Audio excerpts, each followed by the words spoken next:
নমস্কার বন্ধুরা, এই গরমের মরশুমে আজকে আমরা নিয়ে এসেছি আমসত্ত্ব রেসিপি নিয়ে।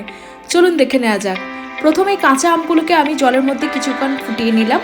এরপর এই আম থেকে আমরা আমের পাল্পটা আস্তে আস্তে স্ট্রেনারের সাহায্যে ছেঁকে বার করে নেব।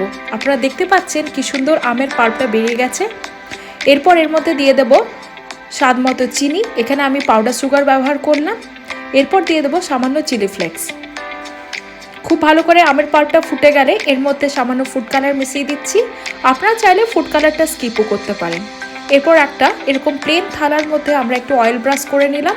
তারপরে এই আমের পাল্পটা দিয়ে খুব ভালো করে ছড়িয়ে নেব থালার মধ্যে।